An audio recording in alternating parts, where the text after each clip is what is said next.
De retour à Brive pour parler des conseils de quartier, des assemblées de 12 citoyens dotés d'un budget de 150 000 € par an pour améliorer la vie de leur quartier. Que pensent les brivistes de cette tentative de démocratie participative? C'est ce qu'on est allé leur demander sur le marché.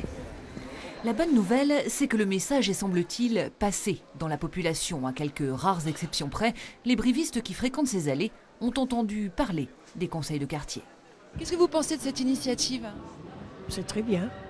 Très bien, parce qu'on peut exprimer ses opinions et moi je trouve que c'est très bien. Très bonne initiative, ça va rassembler beaucoup de gens et essayer de se mélanger encore une fois pour pouvoir avancer tous dans le même sens. Ça me paraît quand même coûter cher, non? 150 000 € par an pour chacun des 16 quartiers, soit 12 millions d'euros sur 5 ans. Que comptent faire les brivistes de cette enveloppe? C'est ce qu'on leur a demandé. Si c'est possible qu'ils refassent le bitume. Eh bien, écoutez, les routes de Brive sont vraiment dans un état lamentable. En tête des préoccupations donc, les routes, la circulation, le stationnement, suivis de loin par le vivre ensemble. Des doléances qui vont confronter les habitants au coût réel de ces travaux. 150 000 €, ce n'est que 300 mètres de voirie.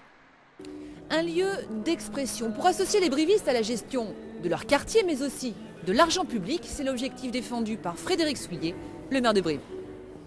C'est une nouvelle façon de voir les choses. Je ne sais pas si ça fonctionnera. En tout cas, il faut qu'on le teste.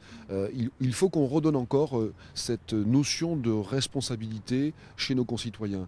Bien souvent, il est facile de critiquer, moins aisé de dire et de faire. Écouter, mais responsabiliser donc, à charge pour les habitants d'établir les priorités de leur quartier.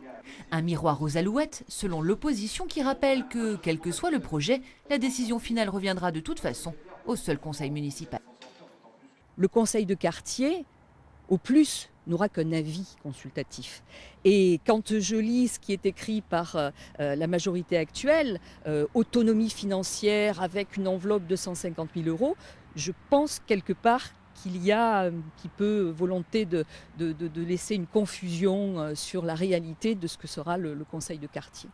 En attendant, les réunions d'information battent leur plein, comme ici au Pont du Buis.